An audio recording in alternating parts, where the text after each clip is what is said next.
구약성경 창세기 17장입니다.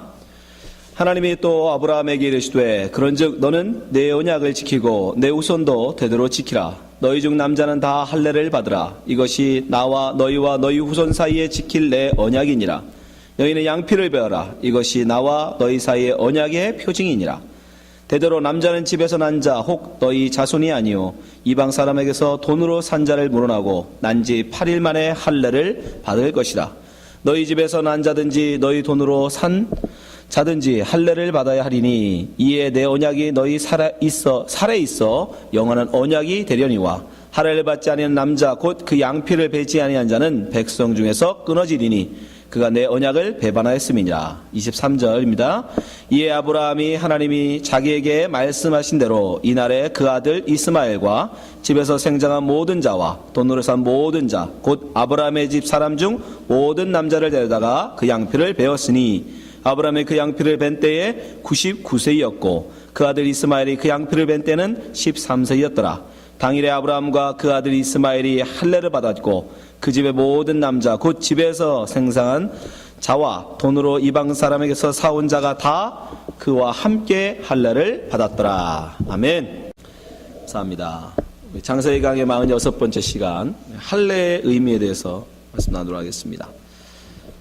우리가 지난 시간에 아브라함에게 하나님께서 13년 만에 나타나셨다라는 것을 배웠습니다. 왜 하나님께서 침묵하셨습니까? 자기의 힘으로 아들을 낳으려고 했기 때문이죠. 하나님의 말씀을 자기의 능력, 자기의 지혜, 자기의 수단, 인간적인 방법을 동원해서라도 그것을 성취해 보려고 이스마엘을 하갈을 취하여 낳으니까 하나님께서는 13년 동안 침묵하셨습니다. 네 힘대로 해보라는 거죠. 네 수단, 네 능력껏 해보라는 거죠. 그렇게 나타나지 않으시다가 13년 만에 왜 나타나셨어요? 이젠 나는 할 수 없구나. 내 능력으로는 도저히 이제 아들을 낳을 수가 없구나. 나는 이제 늙어서, 나의 아내는 늙어서 더 이상 이제 우리는 아들을 낳을 수가 없다. 자식을 낳을 수 없구나. 이제 하나님의 기적적인 능력 아니면 우리는 못하겠구나. 라고 그렇게 자기를 포기할 때, 자기를 내려놓을 때 하나님은 아브라함에게 나타나셨던 것입니다. 그리고 뭐라고 설명하세요? 나는 전능한 하나님이다. 엘샤다이. 나는 전능한 하나님이야. 무에서 유를 만드시는 분. 네 지혜로는 도저히 안 될 것 같은데 도저히 어떻게 되지? 그러나 하나님은 가능하시다는 거예요. 왜? 그분은 엘샤다이니까. 그분은 전능하신 분이니까. 그는 우주를 만드신 분이고 우리를 지으신 분이고 이 세상 만물을 운행하시는 분이니까 가능하시다라는 거예요. 그거를 알라는 거예요. 그거를 알라. 그러니까 내가 죽어지고 내가 포기되어질 때 우리는 그 포기한 만큼 하나님을 채우게 되는 겁니다. 여러분. 여러분 마음에 여러분의 힘, 여러분의 지혜, 여러분의 능력을 비워낸 만큼 그 빈자리를 하나님이 채워요. 그걸 여러분이 아셔야 돼요. 오늘 전면에 같은 말씀이에요. 그렇게 아브라함이 전능하신 엘샤다이 하나님을 소개하니까 아브라함이 어떻게 해요? 그 얼굴을 땅에 엎드리죠. 항복하는 거예요. 예, 맞습니다. 하나님 뜻대로 없었어. 나는 당신의 종입니다. 그래서 하나님이 아브라함의 이름을 바꿔주세요. 그래, 내가 주인이고 너는 나의 종이다. 너는 나의 소유다. 그래서 아브라함으로 이름이 바뀌는 거예요. 그리고 나서 하나님은 그 언약, 그 약속, 그 아브라함의 신앙을 그냥 말로만 신앙이 아니라 그 몸에 새겨서 기억하는 사인으로, 표징으로 가지라고 하십니다. 그걸 하면서 하라고 한 게 뭐예요? 바로 할례예요. 내 힘으로 사는 게 아니라 우리는 하나님을 의지할 때 살 수 있구나. 내 능력, 내 지혜를 비우고 전능하신 하나님을 우리가 붙들 때 하나님께서 내게 주신 그 말씀을 성취하신다라는 그 신앙의 고백, 그 신앙의 고백으로 너는 뭐 해라? 네 몸에 할례를 행하라는 거예요. 할례. 할례는 어떻게 하는 겁니까? 자, 9절 10절 보죠. 하나님이 또 아브라함에게 이르시되 그런즉 너는 내 언약을 지키고 내 후손도 대대로 지키라. 그러면서 어떻게 하랍니까? 10절 너희 중 남자는 다 할례를 받으라. 네가 그런 고백이 있다면, 그런 신앙이 있다면 그럼 너는 할례를 받으라는 거예요. 이것이 나와 너희와 너희 후손 사이에 지킬 내 언약이니라. 여러분, 우리는 누구의 후손이에요? 우리 아브라함의 후손입니다. 믿음의 후손이니까. 그건 우리에게도 하시는 말씀이에요. 우리 보고 할례를 받으라는 거예요. 우리 몸에 하나님과 언약의 상징으로 할례를 행하라는 것입니다. 할례는 어떻게 행합니까? 11절 너희는 양피를 베어라. 이것이 나와 너희 사이의 언약의 표징이니라. 사인이라는 거예요. 사인. 이것으로 하나님이 보시겠다는 거예요. 그리고 우리는 이것을 통해서 나의 믿음을 늘 되새기는 거예요. 사인이에요. 사인. 12절 대대로 남자는 집에서 난 자나 혹 너희 자손이 아니요 이방 사람에게서 돈으로 산 자를 물어나고 난 지 8일 만에 할례를 받을 것이라.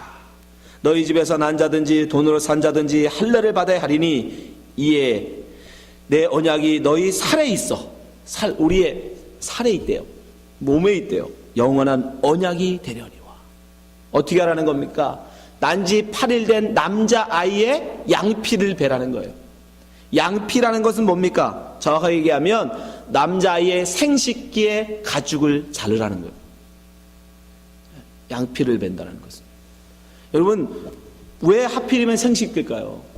손가락 같은 데 표시하면 얼마나 더 좋아요. 보기도 쉽고 금방금방 볼 수도 있고. 그런데 하나님께서 일부러 굳이 남자아이의 생식기예요. 의미가 있겠죠.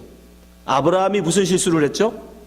내 능력으로 아들을 얻으려고 했잖아요. 그죠? 내 힘으로, 내 기력으로 아들을 얻으려고 했어요.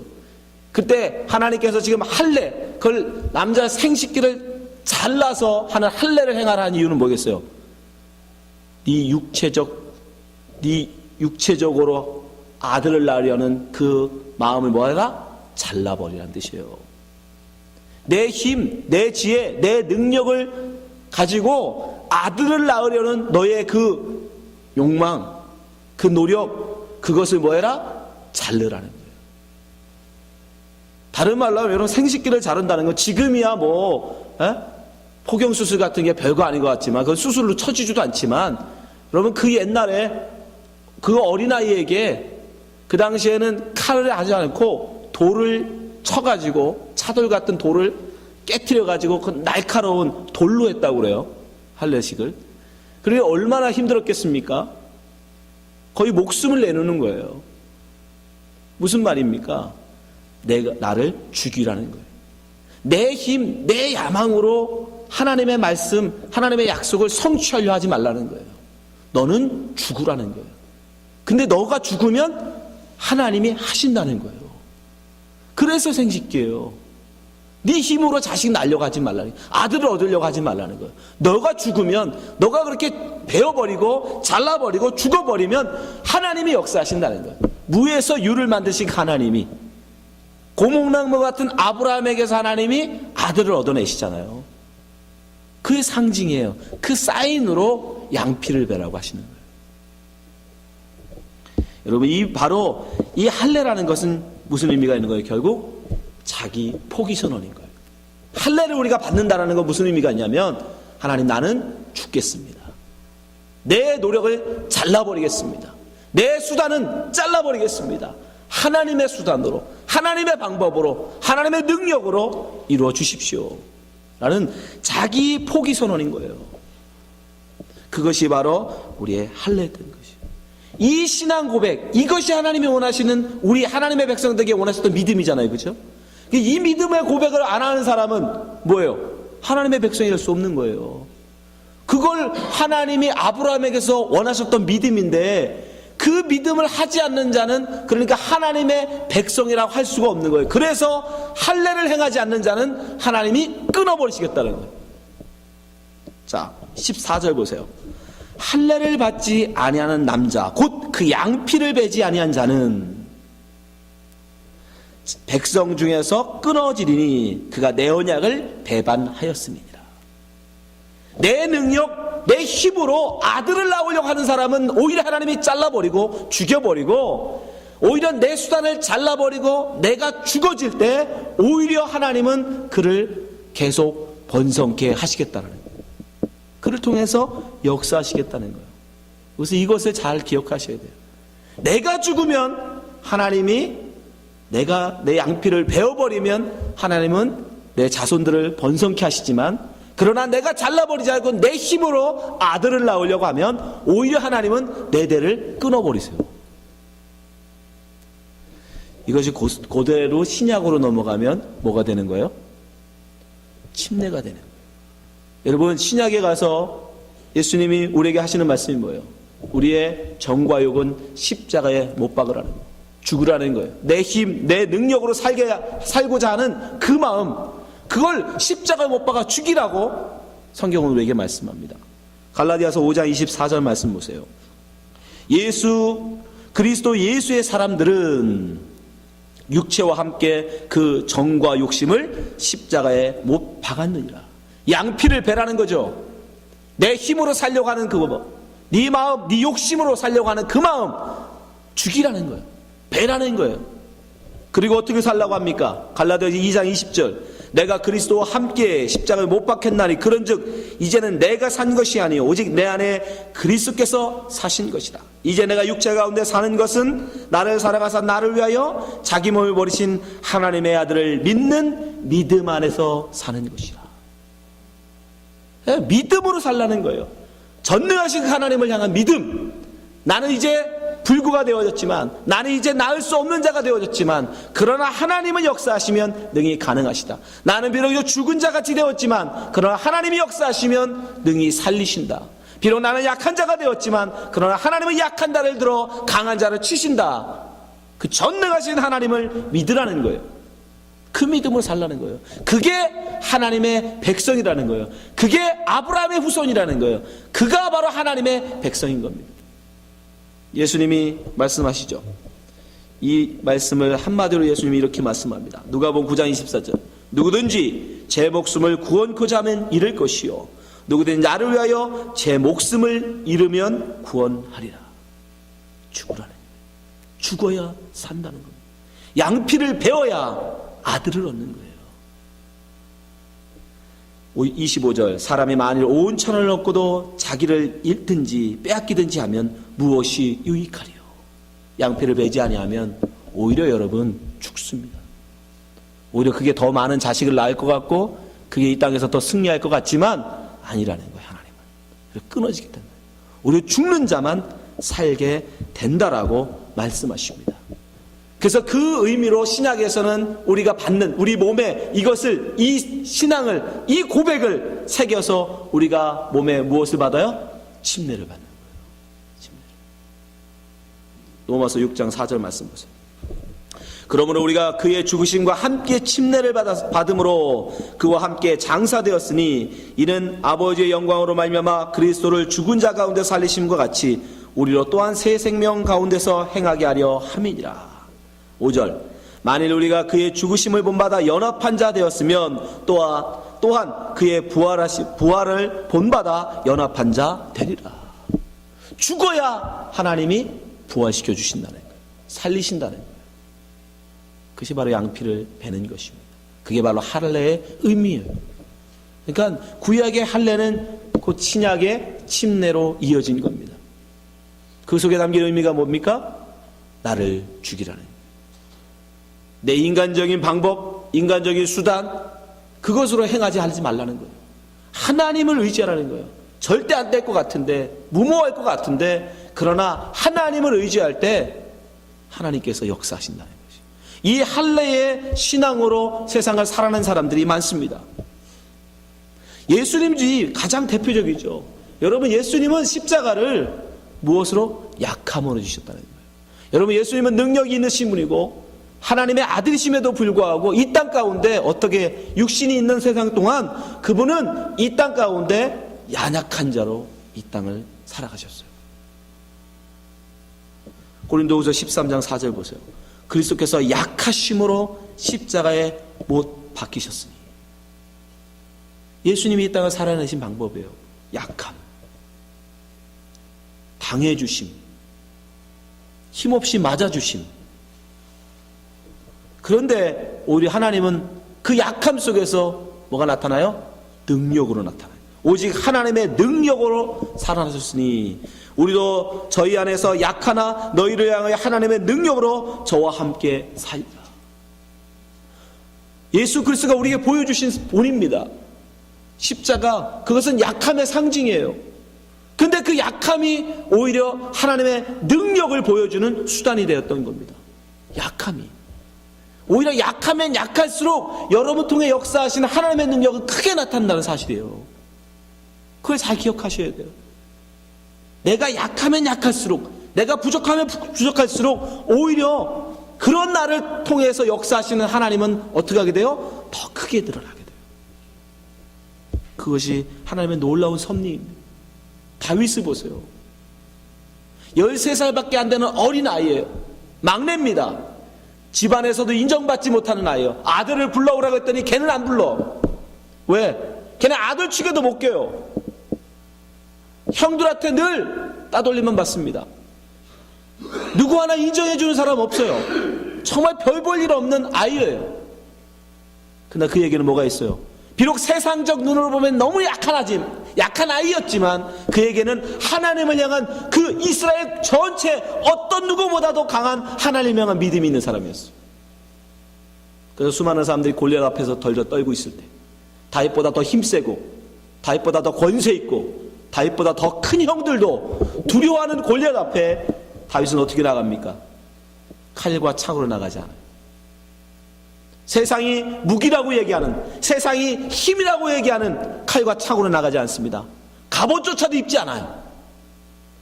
호련단신 돌멩이 5개 들고 물매 들고 가는 거예요. 그러면서 뭐라고 외쳐요? 사무엘상 17장 45절.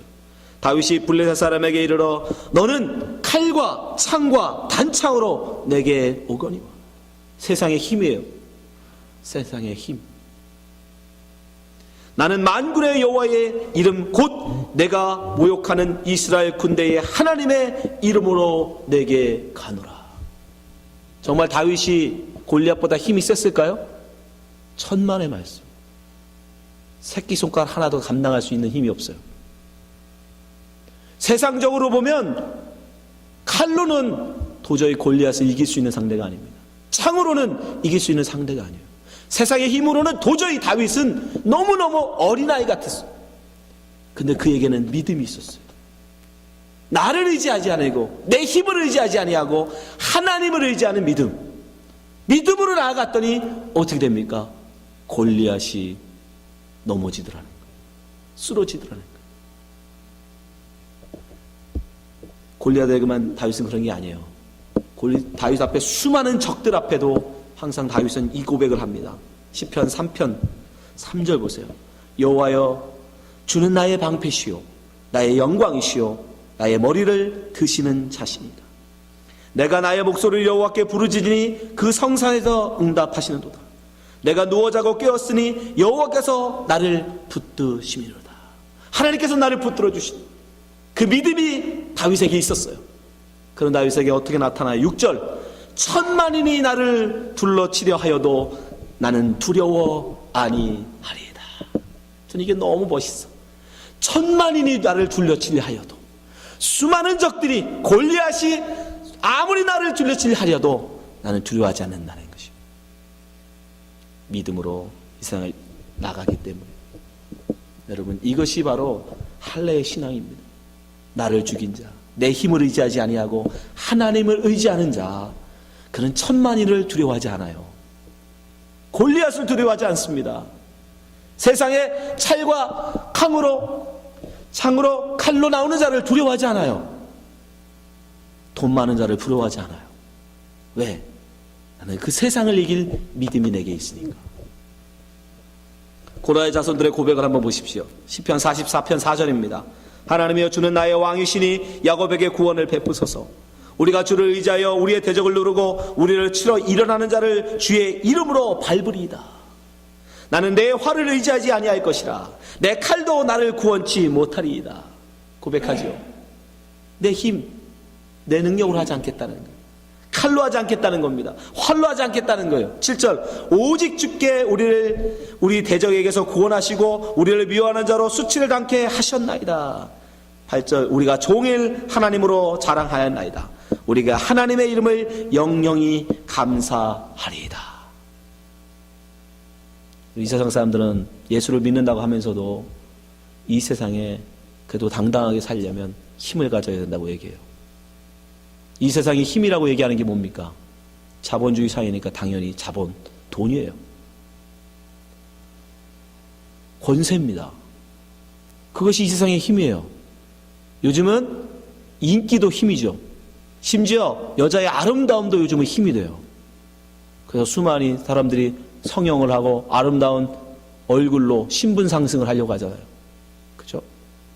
지식도 요즘은 힘이에요. 지식도. 그러나 여러분, 우리는 그리스도인입니다. 우리는 믿음의 고백으로 다 침례를 받은 사람들 아닙니까? 나를 죽이고 예수를 믿는 믿음으로 살겠다고 고백하며 여러분 침례를 받지 않으셨습니까? 그럼 할례를 받은 거잖아요. 여러분, 우리는 할례의 신앙으로 살아야 되는 것이요, 나의 양피를 베어버리고 하나님, 전능하신 하나님 엘샤다이 그 하나님을 믿으면서, 비록 나는 부족하지만, 나는 연약하지만, 나는 어린아이 같지만, 그런데 내 앞에는 골리앗이라 할지라도 같이 맞짱떠서 칼로 나가지 아니하고 활로 나가지 아니하고 오직 나와 함께 하시는 여호와 하나님의 이름, 만군의 주 여호와 하나님의 이름으로 나가 싸워야 하는 우린 그리스도인입니다. 여러분, 이 세상에 나가서 세상 사람들과 똑같이 돈 가지고 세상 사람들과 싸우려고 하지 마십시오. 지식 가지고 세상 사람들과 싸우려고 하지 마세요. 인기 가지고, 권력 가지고, 그거 가지고 세상 정복하려고 여러분 하지 마세요. 그건 세상 사람들이에요. 여러분, 그리스도인이라고 말을 해도 그건 그리스도인이 아닙니다. 절대 할례를 받은 사람들이 아니에요. 믿음의 할례는 그런 것이 아니에요. 오히려 그들이 돈으로 나올 때 우리는 그 앞에 믿음으로 나가야 하는 것이에요. 세상에 돈 없으면 다 죽는다고 얘기합니다. 그러나 우리는 돈 없어도 이 세상을 살 수 있음을 믿음으로 보여주는 거예요. 세상에 권세 없으면 죽는다고 말해요. 그러나 우리는 비록 가장 밑바닥 삶을 산다 할지라도 믿음 있는 삶이 얼마나 행복한 삶임을 보여줘야 하는 것이에요. 여러분, 세상 사람들은 건강 잃으면 금방 다 죽을 것 같이 얘기하지만, 그러나 그 고통 속에서도, 그 아픔 속에서도, 그 병 속에서도 오히려 하나님을 찬송하는, 기뻐하는 그 믿음의 삶을 보여줘야 하는 것이에요. 그게 우리 그리스도인입니다. 그게 바로 할례 받은 우리의 삶이어야 되는 것이에요. 여러분, 성경은 우리에게 분명히 얘기해요. 믿음으로 세상을 이긴다. 요한일서 5장 4절, 대저 하나님께로서 난 자마다 세상을 이기느니라. 세상을 이기는 이김은 이것이니 우리의 믿음이니라. 예수께서 하나님의 아들이심을 믿는 자가 아니면 세상을 이기는 자가 누구뇨? 세상 사람들이 활과 칼로 단차오로 나온다고 여러분, 아무리 여러분이 칼을 준비한들 골리앗의 칼을 당해낼 수 없습니다. 골리앗이 들고 있는 단창을 막아낼 수 없어요. 믿음으로 사십시오. 믿음으로 세상과 싸우십시오. 하나님이 우리에게 말씀하신다고요. 믿음으로 세상을 나가 싸우라고 말씀하십니다. 거기다 더 놀라운 사실은 뭔지 아십니까? 믿음으로 나가면 우리가 할 수 있는 것보다 더 위대한 일을 하나님은 우리를 통해서 행하신다는 거예요. 믿음을 통해서. 고린도후서 10장 15절, 우리는 남의 수고를 가지고 분량받게 자랑하는 것이 아니라 오직 너희의 믿음이 더할수록 우리의 한계를 따라 너희 가운데서 더욱 위대해지기를 바라노라. 믿음이 커지면 커질수록 너의 한계를 뛰어넘어, 내 능력을 뛰어넘어 더 위대한 일들이 이루어진다라는 거예요. 16절, 이는 남의 한계 안에 예비하는 것으로 자랑하지 아니하고 너희의 지경을 넘어 복음을 전하려 함이니라. 이런데 왜 믿음을 의지하지 않으십니까, 여러분? 골리앗 앞에, 세상 앞에 여러분이 아무리 칼을 간들 그 세상 골리앗의 칼은 비교하면 여러분은 잽도 안 돼요. 믿음으로 나가세요.